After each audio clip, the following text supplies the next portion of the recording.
있어서 크게 거론은 아직까지는 안 되고 있어요. 유해가 너무 스포트라이트를 많이 받아. 근데 여기서 등장해야 될 인물 김무성입니다. 아, 그렇죠. 네. 이게 지금요 결정적으로 김무성 의원 지역구 지역 당협위원장은 안 잘랐다는 거 아닙니까? 홍준표가. 그러니까 이게 제가 이제 늘 말씀드리는 게 우리는 친박이다, 친이다, 뭐 막 그 큰 라인을 보잖아요. 그리고 이번에 이제 김성태가 집권하는 과정을 보면 자유한국당 원내대표가 되는 집권 과정을 보면 홍준표와 김무성이 손잡은 거잖아요. 그렇게 해서 이제 원내대표가 됐으면 되게 이제 전리품을 나눠 먹어야 되잖아요. 그 전리품이 당협위원장 자리잖아요. 그러면 복당한 바른정당 갔다가 철새 귀환한 그 바른정당 갔다 온 사람들에게 복당파에게 자리를 줘야 되잖아요. 그 자리는 둘 중에 하나예요. 당직을 주거나 당협위원장을 보장하는 거거든요. 우리가 지난번에도 이게 진짜 어떤 순간이 지금 홍준표와 김무성의 일대 전쟁이 벌어지게 된다. 그리고 누군가는 또 어부지리 하려고 짱 보고 이게 정치다 그런 얘기를 한 기억이 나는데요. 그래서 김무성은 지금 참으로 착잡한 그리고 철새 귀환의 쓴맛을 지금 온전히 맛보고 왜 당권을 놓치면 안 되는가 뭐 그런 생각들을 하고 있을 것 같고 또 바른정당 같은 복당파인 김성태 의원에 대한 배신감 지금 복잡할 것 같아요. 근데 여기서 뭔가 다른 거 한번 던져볼게요. 네. 색다른 시각으로 던져드릴 테니까 받아주십시오. 네. 일단 홍준표 입장에서는 물론 당대표가 자기 친홍 당화시키는 건 어쩌면 당연할 수도 있는 거잖아요. 그런데 홍준표 자체가 친박도 배척의 대상이 아니라 자기 편으로 만드는 게 우선일 거라고 보거든요. 네. 자기한테 감정이 좀 나쁘지 않은 사람들은 자기 친홍으로 만드는 게 우선이라고 생각이 들면 네. 어차피 누군가가 뭔가를 얻으면 누군가는 잃는 구조인 거잖아요. 당협위원장 같은 경우는. 그래서 김무성도 아직 당협위원장 자리에 안 줬어라는 그 나름대로 이렇게 남겨둔 어떤 상황이 아닐까라는 생각도 해보거든요. 당연하죠. 네. 그러니까 그 홍준표 대표가 막말만 하는 게 아니에요. 끊임없이 계속 머리를 회전하면서. 우리 같은 이제 그 속물들은 짱구 굴린다고 합니다. 표현을. 뭐 그런 거죠. 그러면서 권력 투쟁을 하고 있는 거거든요. 저 과정은 헤게모니 투쟁의 과정이잖아요. 그러니까 저희 구리 남양주를 보면요. 박창식 잘렸어요. 구리 당협위원장이었거든요. 이분은 박근혜 대통령이 굉장히 알뜰하게 챙긴 분으로 알려져 있습니다. 이분이 이제 프로덕션을 했는데요. 그리고 이분이 PD 출신이라고 해요. 그래서 연예인들을 많이 알고 그런저런 인맥으로 박근혜 대통령 총애를 받아서 우리 지역으로 온 현역 자유당 의원이 박창식을 박근혜 대통령이 너무 챙기니까 그 당협위원장도 박창식한테 뺏겼던 거거든요. 근데 참 세월이 바뀐 거죠, 지금. 그다음에 나머지 친박, 그러니까 일각에서는 뭐 서청원 계열이다, 또 홍문종 계열이다라고 알려졌던 그 남양주의 갑을 지역위원장이 다 잘렸어요. 그리고 친박 핵심인 지금 주모 의원, 친박 핵심 중에 핵심이죠. 왜냐하면 박근혜 청와대에서 김기춘 비서실장 시절에 정무비서관을 했기 때문에 핵심 중에 핵심인데 살아남았어요. 그러니까 그런 식으로 이제 친박도 자르고 막 이렇게 합니다. 그런데 남기는 거예요. 그것도 이제 디바이드 앤 롤. 그러니까 분열 정책이죠. 친박 분리 정책. 그리고 거기에는 이제 할 수 있는 모든 게 동원되지 않겠습니까? 혹시 항맥이 있나? 저 성향이 좀 그런가? 뭐 다 분석해서 그런 과정이고요. 김무성도 마찬가지입니다. 김무성 의원도 저는 좀 이따가 김무성 의원이 갑자기 서청원 만날지도 모른다고 생각해요. 공개적으로. 정치적인 무게감으로 보면 홍준표나 김무성이나 서로 섞이기는 좀 힘든 구조라고 봐요. 자기들 아우라가 나름대로 있는 사람들이잖아요. 그러니까 김무성 입장에서는 소가리가 엄청 그러니까 어떤 상황인지는 모르지만 또 홍준표 스타일로 보면 이게 김무성한테 기다려달라 이런 느낌은 아닐 것 같고 뭔가 좀 갖고 노는 것 같은 느낌일 것 같아요. 어차피 목줄은 본인이 지고 있는 상태이잖아요. 그렇죠. 네. 당대표니까. 그리고 내년 6월 지방선거까지 어느 당도 당대표 흔들기가 힘들죠. 근데 안철수 대표는 스스로 흔들어서 스스로 뭐 어떻게 하겠다니까 아주 독특한 케이스예요. 그건 선거 앞둔 이합 집산이 그게 이제 순기능 역기능이 있는데 이게 위험 요인도 많은 거거든요. 그러니까 스스로 당을 흔들어서 내 살 길을 찾겠다. 그러니까 이게 선당 후사가 아니라 선사 후당 같은 느낌 뭐 그런 게 좀 있거든요. 그래서 저는 이제 또 하나 예측해 보는 게, 지금 이제 경기 동북부의 맹주, 친박 맹주가 홍문정 의원으로 되게 알려져 있습니다. 그러면 지금 홍문정 의원과 홍준표 대표는 어떤 관계냐면 일시적 휴전 관계로 보여요. 그리고 네. 표도 정말 얼마 안 남았잖아요. 네. 그래서 그런 관계고, 그러면 이제 김무성 의원 입장에서 보면 이제 친박에 대한 태도를 달리 하겠다고 생각하면 또 홍문정 의원과 김무성 의원이 만날 수도 있죠. 그러니까 앞으로 되게 복잡하고 혼란스러운 상황이 전개될 것 같습니다. 홍준표는 나름대로는 굉장히 머리를 써서 김무성에게 사실은 그런 느낌 아니에요? 나한테 충성해.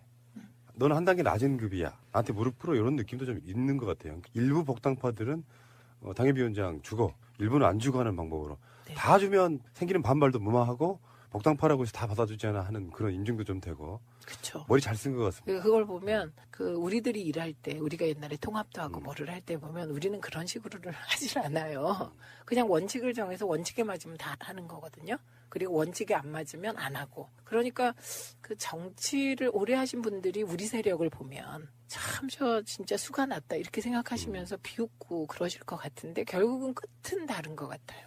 원칙을 지킨 세력은 결국은 국민적 동의가 오는데 원칙 없이 지금 그걸 일종의 뭐 그게 전략이라고 하지만 그거 뒤집어서 얘기하면 술수거든요. 그러면 국민들은 그건 너무 싫어하시는 것 같아요. 돌아가는 분위기를 보니까 네. 홍준표가 정말 비열하다는 생각도 좀 드는 게요.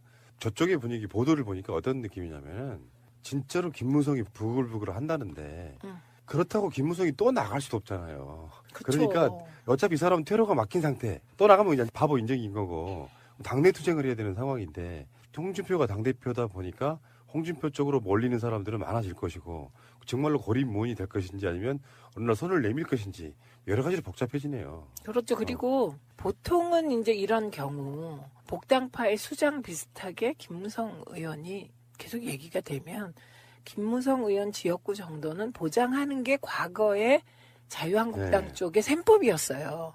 근데 이제 홍준표 대표는 그 셈법을 과감하게 깬 거죠. 그게 어떤 후폭풍을 몰고 올지는 그 또한 예측 불허다. 그러고 보면 우리 홍 선생이 승부사이긴 승부사예요. 어떻게 바로 옆에 최고위원을 그렇게 잘라냅니까? 그러니까요. 그러니까 기존의 그쪽 진영의 문법, 자유한국당의 문법도 다 깼다니까요. 제가 어제 방송에도 그랬습니다. 홍준표를 평생 처음으로 칭찬하게 됐다. 유해에 잘라낸 거. 일단은 지금은 쳐내놓고 보자. 사람도 아닌 사람들 옆에다 놓고 말이야. 알겠습니다. MBC 이야기를 잠깐만 하겠습니다. 의원님 앞에서는 언론 이야기를 안 할 수가 없어요. MBC 보도는 다음 주부터 정상화된다고 하더군요. 최승호 사장의 이야기를 들어보면 뭐 SNS 등에 보면 예.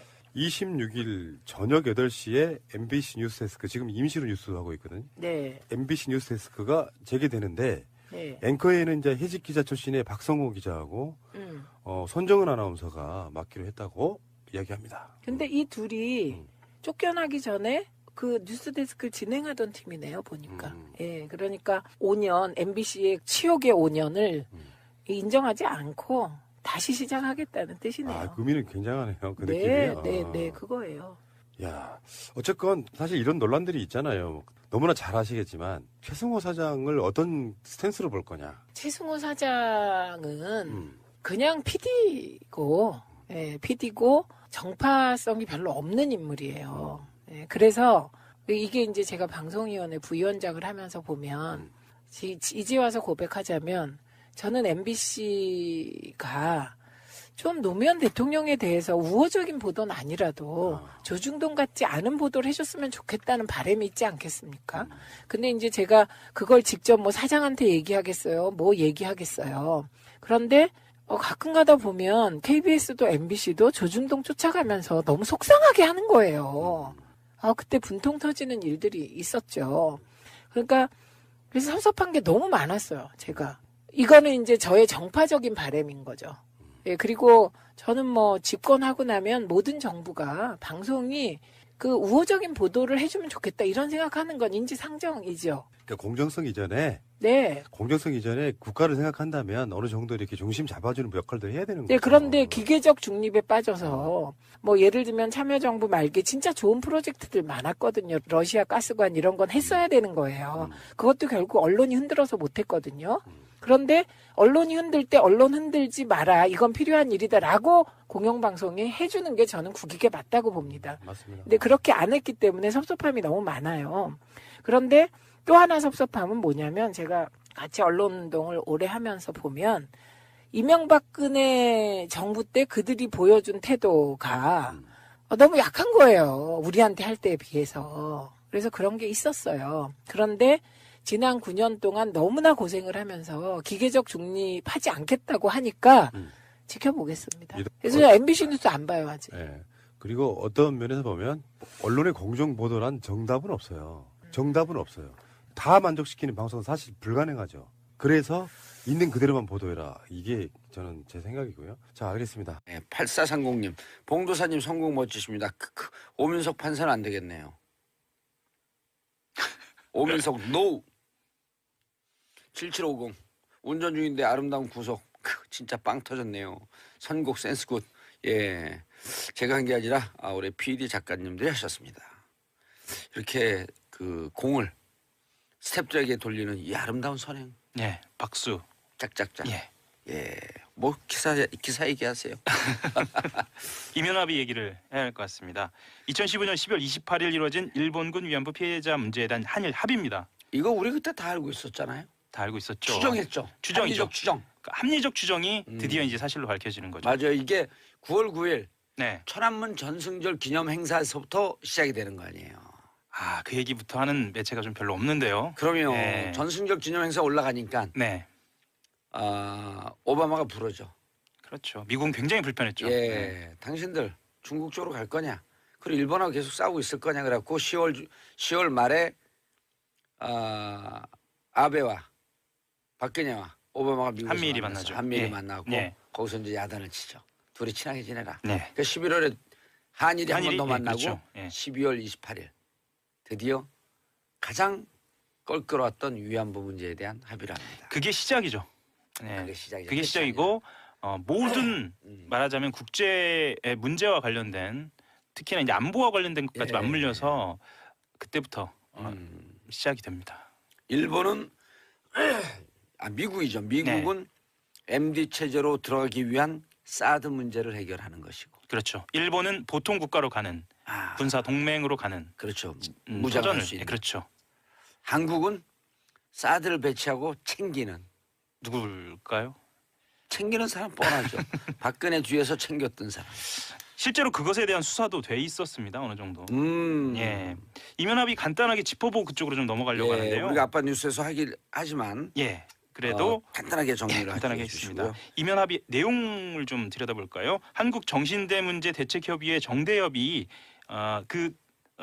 단체를 포함해서 시민단체들이 불만을 제기할 경우에 한국 정부가 설득하기로 했다라는 내용이 첫 번째 이면 합의 내용이고요. 주한 일본 대사관 앞 평화소녀상 이것에 대해서 한국 측이 적절히 해결되도록 노력한다라고 얘기한 것이 또 하나의 이면 합의였고요. 그 다음 게 저는 좀 굉장히 화가 많이 났는데요. 일본이 성노예라는 표현을 쓰지 말 것을 요구하는 것에 대해서 우리 정부가 공식 명칭은 일본군 위안부 피해자일 뿐 이렇게 확인을 해주는 것도 있고요. 그리고 가장 논란이 됐던 겁니다. 이 불가역적 해결이라는 합의 문구는 일본이 사죄를 되돌리지 못하려고 하기 위해서 먼저 우리가 거론을 한 거예요. 그러니까 불가역적 사죄를 이야기하려고 그랬는데 일본이 실제 합의 이 과정에서 해결의 불가역성, 그러니까 사죄가 아니라 해결의 불가역성을 꺼냈고 우리가 그걸 받아들인 겁니다. 그래서 실제로 이 합의 과정에서 뭔가 다급하고 정상적이지 못하고 이런 것들이 그대로 이면 합의에 있었다라는 게 지금 드러나는 거죠. 예, 이때 미국한테 야단 맞으면서 예. 합의하고 사드는 이미 이때 결정이 됐던 거예요. 그렇다고 볼 수가 있죠. 그리고 그 예. 1월에 수소폭탄 실험, 그렇죠. 2월에 미사일 예. 발사 실험 이게 울고 싶은데 뺨 때려준 거죠. 실제로 이 이면 합의와 관련돼서 예. 일본군 위안부 피해자 문제 이면 합의와 관련돼서 최순실 씨가 움직였다라는 것을 박영수 특검에서 수사를 하기도 했습니다. 그래서 당시에 그러니까 지난 겨울이죠. 벌써 한 1년 가까이 됐는데요. 그 특검팀이 한일 관계에 정통한 제일 한국인 학자 A 씨 이 사람을 불러서 예. 당시에 이병기 청와대 비서실장 활동과 관련돼서 그리고 최순실 씨의 존재와 관련돼서 아주 강도 높게 수사를 했었어요. 이게 어떤 상황이었냐면 이병기 전 실장이 이 A 씨라고 하는 사람하고 식사를 하는 자리에 누군가가 있었어요. 그 제보자가 있었는데 그 제보자가 이 최순실 씨와 A 씨가 배후에서 영향력을 행사하고 있다. 위안부 합의와 관련돼서 그 실제로 했다라는 말을 들었다는 거예요. 그러고 나서 특검에 제보를 했고요. 예. 그래서 특검에서는 이 위안부 합의가 최순실 씨와 관련이 돼 있지 않냐라는 이제 수사를 한 거죠. 실제로 이것과 관련된 결과는 지금 밝혀져 있지 않습니다. 않죠. 예. 만약에 최순실이 개입되어 있다고 한다면 최순실이 사드 배치 결정에도 개입되어 있다? 이게 라고 어떻게 연관이 될 수 있겠죠. 그러니까 한묶음으로 예. 그때 이야기가 좀 되는데요. 왜 한묶음으로 얘기가 되냐면 그때 이야기는 위안부 합의와 묶여서 한일 군사정보 보호 협정까지 개입됐다라는 혐의를 두고 조사를 했거든요. 그렇죠. 그러면 위안부 합의, 한일 군사정보 보호 협정 그 다음 단계가 사드죠. 사드, MD 뭐 이렇게 가는 예. 거거든요. 사드 예. 뒤에는 로키드 마틴사가 있고요. 네. 이게 2부에서는 이 얘기는 안 다룹니다. 그렇죠? 예, 최순실 씨 얘기는 안 다루게 되나요? 사드와 최순실과 로키드 마틴은 악마기자 주진우, 네. 악마기자 2를 꿈꾸는 하호영. 뭐 저는 너희들의 그렇게까지는 뒤를 쫓고 있다. 예예예. 예. 여기까지. 조만간 어디까지? 밝혀져야겠죠. 기사 예. 취재 다 됐다는 얘기네요. 아닙니다. 그건 아니면 밝혀져야겠죠. 우리끼리만 알고 있죠. 예. 아니요. 그 무슨 특검이라 했죠? 박영수 특검. 박영수 특검도 알고 있죠. 알고 있죠. 예. 알고 있을 내용은 것으로 보입니다. 추정이 되죠. 예. 알겠습니다. 좋은 선물 드리겠습니다. 박영수 특검님 기다리시죠. 주윤선 전 오경호. 청와대 정무수석 예. 기각 이야기 다음으로 좀 해보아야 할 것 같은데요. 예. 오늘 새벽입니다. 오늘 새벽에 집으로 돌아갔습니다. 예, 답답한 일인데요. 예. 그 법원의 구속 전 피의자 신문 영장 실질 심사에서 국가정보원으로부터 특수활동비를 수수했다는 본인 의혹에 대해서 소속 직원 예. 을 거론하면서 부인을 했습니다. 그러니까 어떻게 넘겼냐면요. 지금 구속돼 있습니다. 당시 부하였던 신동철 정무비서관이 먼저 알아서 국정원 돈을 가져왔다. 업무 경비로 위협한 줄 몰랐다라고 이야기하면서 자기 소속 직원을 부하라고 이렇게 칭하면서 자기는 몰랐다라는 거예요. 이 사람이 그냥 돈을 가져왔고 네. 자기가 받은 게 아니고 가져오니까 네. 그 돈인지 모르고 썼다? 네. 상식적으로 이해가 안 가죠. 아니 상식적으로 이해가 가요. 그런가요? 이렇게 잔머리 굴리라고 공부 잘해서 사법고시 패스한 거예요. 그런가요? 자기 남편도 그러고 본인도 그러고. 그리고 네. 이렇게 뻔한 거짓말 하는 것을 그 진술이 있으니 맞습니다. 라고 그렇죠. 인정해준 판사. 예, 서울중앙지법 오민석 영장전담 부장판사가요. 금품의 뇌물성 등 범죄 혐의에 대해 다툼의 여지가 있다 이렇게 봐줬어요. 예, 봐줬다기보다 그렇게 봤습니다. 예, 그리고 인정했으므로 증거인멸에 우려가 없다. 없다 이렇게 얘기했습니다. 그래서 검찰이 이렇게 얘기했습니다. 전경련을 압박해서 특정 보수단체를 지원하게 한 같은 혐의로 부하 직원인 허 전 행정관은 구속시켰는데 예. 상급 책임자이고 또 별도의 뇌물수수 혐의까지 있는 조 전 수석을 풀어줬다. 이거는 엄정한 책임을 면한 그런 결과를 가져왔다라고 해서 공정성이 침해됐다. 강하게 반발했습니다. 그러니까요. 오민석 판사가 판결한 이제까지 판결을 누가 믿겠습니까? 그렇게 됐네요. 예. 앞으로도 믿을 수 없어요. 여러분들 판사 있으면 안 됩니다. 김명수 대법원장님 듣고 계시죠? 자. 이런 사람들 판결하면 안 돼요. 예, 아니 검찰이 항의했잖아요. 검찰 항의한 논조에 근거해서 하는 거예요. 저는 얘기가. 그렇죠. 제가 한 그리고 것도 아니고. 국민들의 법감정. 그럼요. 예. 아니 지금 검찰이 뭐라 그랬냐면 네, 믿을 수 없는 즉 신뢰할 수 없는 판결이므로 그거 다음에 생략했잖아요. 당신 판사하면 안 돼. 그렇게 그 얘기한 일으켜줄 수 있죠. 거예요. 예. 이런 사람들 판결한 거 어떻게 믿습니까?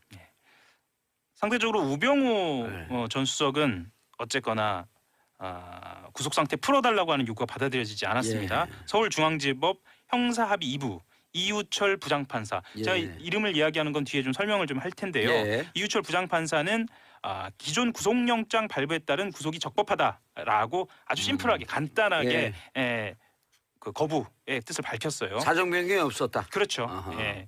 그 우전수석 같은 경우에는 혐의 사실 다툼 여지가 있다, 뭐 예. 증거를 인멸하거나 도주할 우려가 없다, 뭐 이런 이야기를 했지만 뭐 받아들이지 않았고요. 좀 주목할 만한 부분이 있는데요. 원래는 신광열 수석 부장판사 예. 뭐 이름 좀 많이 들어보셨을 텐데요. 예, 김관지, 임관빈 다 풀어줬죠. 정책실장 김관빈 전 안보실장을 풀어줬던. 예, 이번 구속적부심 같은 경우에는 그 심판사가 맡아야 하지만 신수석 부정이 우전수석이랑 예. 고향이 같아요. 경북 봉화. 경북 봉화. 예, 그리고 동기. 서울대 법대 사법연수원 동기예요. 예. 그래서 학교는 하나 좀 선배거려? 동기라고 합니다. 학번도 동기? 예. 어허, 그래서 여기도 소년급제네. 소년급제죠. 그런데 우병우 수석이 조금 더 나이가 어려서 적어요. 예, 그렇죠. 예. 호적상으로 적대는 거 아니에요? 이건 뭐 그렇다는 겁니다. 그래서 어쨌든 사건 재배당 요청 해석이 받아들여졌고요. 예. 그래서 구속이 유지가 된 거 아니냐라는 분석도 나옵니다. 예.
이라고 하지만 그거 뒤집어서 얘기하면 술수거든요. 그러면 국민들은 그건 너무 싫어하시는 것 같아요. 돌아가는 분위기를 보니까 네. 홍준표가 정말 비열하다는 생각도 좀 드는 게요. 저쪽의 분위기 보도를 보니까 어떤 느낌이냐면 진짜로 김무성이 부글부글 한다는데 그렇다고 김무성이 또 나갈 수도 없잖아요. 그쵸. 그러니까 어차피 이 사람은 퇴로가 막힌 상태. 또 나가면 그냥 바보 인정인 거고 당내 투쟁을 해야 되는 상황인데 홍준표가 당대표다 보니까 홍준표 쪽으로 몰리는 사람들은 많아질 것이고 정말로 고립무원이 될 것인지 아니면 어느 날 손을 내밀 것인지 여러 가지로 복잡해지네요. 그렇죠. 그리고 보통은 이제 이런 경우 복당파의 수장 비슷하게 김무성 의원이 계속 얘기가 되면 김무성 의원 지역구 정도는 보장하는 게 과거에 자유한국당 네. 쪽의 셈법이었어요. 근데 이제 홍준표 대표는 그 셈법을 과감하게 깬 거죠. 그게 어떤 후폭풍을 몰고 올지는 그 또한 예측 불허다. 그러고 보면 우리 홍 선생이 승부사이긴 승부사예요. 어떻게 바로 옆에 최고위원을 그렇게 잘라냅니까? 그러니까요. 그러니까 기존의 그쪽 진영의 문법, 자유한국당의 문법도 다 깼다니까요. 제가 어제 방송에도 그랬습니다. 홍준표를 평생 처음으로 칭찬하게 됐다. 유해에 잘라낸 거. 일단은 직원을 쳐내놓고 보자. 사람도 아닌 사람들 옆에다 놓고 말이야. 알겠습니다. MBC 이야기를 잠깐만 하겠습니다. 의원님 앞에서는 언론 이야기를 안 할 수가 없어요. MBC 보도는 다음 주부터 정상화된다고 하더군요. 최승호 사장의 이야기를 들어보면 뭐 SNS 등에 보면 예. 26일 저녁 8시에 MBC 뉴스데스크 지금 임시로 뉴스하고 있거든요. 네. MBC 뉴스데스크가 재개되는데 네. 앵커에는 이제 해직 기자 출신의 박성호 기자하고 손정은 아나운서가 맡기로 했다고 이야기합니다. 근데 이 둘이 쫓겨나기 전에 그 뉴스데스크를 진행하던 팀이네요, 보니까. 예, 그러니까 5년, MBC의 치욕의 5년을 인정하지 않고 다시 시작하겠다는 뜻이네요. 아, 그 의미는 굉장하네요. 그 네, 느낌이요. 네, 그거예요. 야, 어쨌건 사실 이런 논란들이 있잖아요. 너무나 잘 아시겠지만 최승호 사장을 어떤 스탠스로 볼 거냐. 최승호 사장은 그냥 PD고, 예, PD고 정파성이 별로 없는 인물이에요. 예, 그래서 이게 이제 제가 방송위원회 부위원장을 하면서 보면 이제 와서 고백하자면 저는 MBC가 좀 노무현 대통령에 대해서 우호적인 보도는 아니라도 조중동 같지 않은 보도를 해줬으면 좋겠다는 바람이 있지 않겠습니까? 근데 이제 제가 그걸 직접 뭐 사장한테 얘기하겠어요? 뭐 얘기하겠어요? 그런데 가끔 가다 보면 KBS도 MBC도 조중동 쫓아가면서 너무 속상하게 하는 거예요. 그때 분통 터지는 일들이 있었죠. 그러니까 그래서 섭섭한 게 너무 많았어요, 제가. 이거는 이제 저의 정파적인 바람인 거죠. 예, 그리고 저는 뭐 집권하고 나면 모든 정부가 방송이 그 우호적인 보도를 해주면 좋겠다 이런 생각하는 건 인지상정이죠. 그러니까 공정성 이전에 네. 공정성 이전에 국가를 생각한다면 어느 정도 이렇게 중심 잡아주는 역할도 해야 되는 거죠. 네, 그런데 기계적 중립에 빠져서 뭐 예를 들면 참여정부 말기 진짜 좋은 프로젝트들 많았거든요. 러시아 가스관 이런 건 했어야 되는 거예요. 그것도 결국 언론이 흔들어서 못했거든요. 그런데 언론이 흔들 때 언론 흔들지 마라. 이건 필요한 일이다라고 공영방송이 해주는 게 저는 국익에 맞다고 봅니다. 맞습니다. 근데 그렇게 안 했기 때문에 섭섭함이 너무 많아요. 그런데 또 하나 섭섭함은 뭐냐면 제가 같이 언론운동을 오래 하면서 보면 이명박근혜 정부 때 그들이 보여준 태도가 너무 약한 거예요. 우리한테 할 때에 비해서. 그래서 그런 게 있었어요. 그런데 지난 9년 동안 너무나 고생을 하면서 기계적 중립하지 않겠다고 하니까 지켜보겠습니다. 그래서 MBC 뉴스 안 봐요, 아직. 네. 그리고 어떤 면에서 보면 언론의 공정 보도란 정답은 없어요. 있어서 크게 거론은 아직까지는 안 되고 있어요. UA가 너무 스포트라이트를 많이 받아. 근데 여기서 등장해야 될 인물 김무성입니다. 그렇죠. 네. 이게 지금요 결정적으로 김무성 의원 지역구 지역 당협위원장은 안 잘랐다는 거 아닙니까? 홍준표. 그러니까 이게 제가 이제 늘 말씀드리는 게 우리는 친박이다, 친이다, 뭐 막 그 큰 라인을 보잖아요. 그리고 이번에 이제 김성태가 집권하는 과정을 보면 자유한국당 원내대표가 되는 집권 과정을 보면 홍준표와 김무성이 손잡은 거잖아요.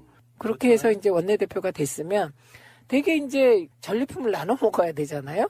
그 전리품이 당협위원장 자리잖아요.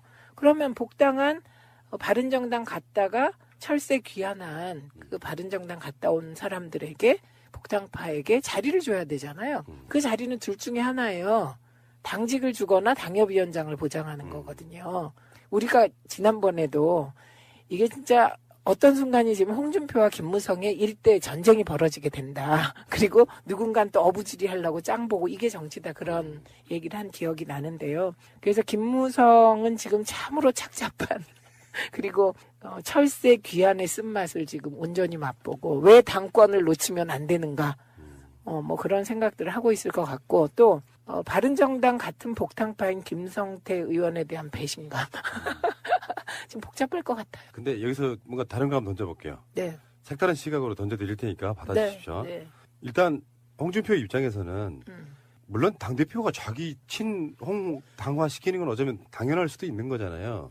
그런데 홍준표 자체가 친박도 배척의 대상이 아니라 자기 편으로 만드는 게 우선일 거라고 보거든요. 네. 자기한테 감정이 좀 나쁘지 않은 사람들은 자기 친홍으로 만드는 게 우선이라고 생각이 들면 네. 어차피 누군가가 뭔가를 얻으면 누군가는 잃는 구조인 거잖아요. 당협위원장 네, 같은 네, 경우는. 네. 그래서 김무성도 아직 당협위원장 자리에 안 줬어라는 그 나름대로 이렇게 남겨둔 어떤 상황이 아닐까라는 생각도 해보거든요. 당연하죠. 네. 그러니까 그 홍준표 대표가 막말만 하는 게 아니에요. 끊임없이 계속 머리를 회전하면서. 우리 같은 이제 그 속물들은 짱구 굴린다고 합니다. 표현을. 뭐 그런 거죠. 그러면서 권력 투쟁을 하고 있는 거거든요. 저 과정은 헤게모니 투쟁의 과정이잖아요. 그러니까 저희 구리 남양주를 보면요. 박창식 잘렸어요. 구리 당협위원장이었거든요. 이분은 박근혜 대통령이 굉장히 알뜰하게 챙긴 분으로 알려져 있습니다. 이분이 이제 프로덕션을 했는데요. 그리고 이분이 PD 출신이라고 해요. 그래서 연예인들을 많이 알고 그런저런 인맥으로 박근혜 대통령 총애를 받아서 우리 지역으로 온 현역 자유당 의원이 박창식을 박근혜 대통령이 너무 챙기니까 그 당협위원장도 박창식한테 뺏겼던 거거든요. 근데 참 세월이 바뀐 거죠, 지금. 그다음에 나머지 친박, 그러니까 일각에서는 뭐 서청원 계열이다, 또 홍문종 계열이다라고 알려졌던 그 남양주의 갑을 지역위원장이 다 잘렸어요. 그리고 친박 핵심인 지금 주모 의원, 친박 핵심 중에 핵심이죠. 왜냐하면 박근혜 청와대에서 김기춘 비서실장 시절에 정무비서관을 했기 때문에 핵심 중에 핵심인데 살아남았어요. 그러니까 그런 식으로 이제 친박도 자르고 막 이렇게 합니다. 그런데 남기는 거예요. 그것도 이제 디바이드 앤 롤. 그러니까 분열 정책이죠. 친박 분리 정책. 그리고 거기에는 이제 할 수 있는 모든 게 동원되지 않겠습니까? 혹시 항맥이 있나? 저 성향이 좀 그런가? 뭐 다 분석해서 그런 과정이고요. 김무성도 마찬가지입니다.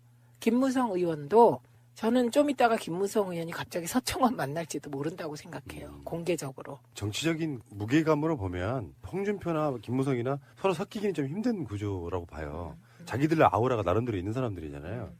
그러니까 김무성 입장에서는 소가리가 엄청 그러니까 어떤 상황인지는 모르지만 또 홍준표 스타일로 보면 이게 김무성한테 기다려달라 이런 느낌은 아닐 것 같고 뭔가 좀 갖고 노는 것 같은 느낌일 것 같아요. 어차피 목줄은 본인이 지고 있는 상태이잖아요. 그렇죠. 네. 당대표니까. 그리고 내년 6월 지방선거까지 어느 당도 당대표 흔들기가 힘들죠. 근데 안철수 대표는 스스로 흔들어서 스스로 뭐 어떻게 하겠다니까 아주 독특한 케이스예요. 그건. 선거 앞둔 이합 집산이 그게 이제 순기능, 역기능이 있는데 이게 위험 요인도 많은 거거든요. 그러니까 스스로 당을 흔들어서 내 살 길을 찾겠다. 그러니까 이게 선당 후사가 아니라 선사 후당 같은 느낌 뭐 그런 게 좀 있거든요. 그래서 저는 이제 또 하나 예측해 보는 게 지금 이제 경기 동북부의 맹주, 친박 맹주가 홍문정 의원으로 되게 알려져 있습니다. 그러면 지금 홍문정 의원과 홍준표 대표는 어떤 관계냐면 일시적 휴전 관계로 보여요. 그리고 표도 정말 얼마 안 남았잖아요. 네. 그래서 그런 관계고 그러면 이제 김무성 의원 입장에서 보면 이제 친박에 대한 태도를 달리 하겠다고 생각하면 또 홍문종 의원과 김무성 의원이 만날 수도 있죠. 그러니까 앞으로 되게 복잡하고 혼란스러운 상황이 전개될 것 같습니다. 홍준표는 나름대로는 굉장히 머리를 써서 김무성에게 사실은 그런 느낌 아니에요? 나한테 충성해. 너는 한 단계 낮은 급이야. 나한테 무릎 꿇어 이런 느낌도 좀 있는 것 같아요. 일부 복당파들은 당협위원장 주고 일부는 안 주고 하는 방법으로 네. 다 주면 생기는 반발도 무마하고 복당파라고 해서 다 받아주지 않아 하는 그런 인증도 좀 되고 그렇죠. 머리 잘 쓴 것 같습니다. 그걸 보면 우리들이 일할 때 우리가 옛날에 통합도 하고 뭐를 할 때 보면 우리는 그런 식으로를 하질 않아요. 그냥 원칙을 정해서 원칙에 맞으면 다 하는 거거든요. 그리고 원칙에 안 맞으면 안 하고. 그러니까 그 정치를 오래 하신 분들이 우리 세력을 보면 참 저 진짜 수가 났다 이렇게 생각하시면서 비웃고 그러실 것 같은데 결국은 끝은 다른 것 같아요. 원칙을 지킨 세력은 결국은 국민적 동의가 오는데 원칙 없이 지금 그걸 일종의 뭐 그게 전략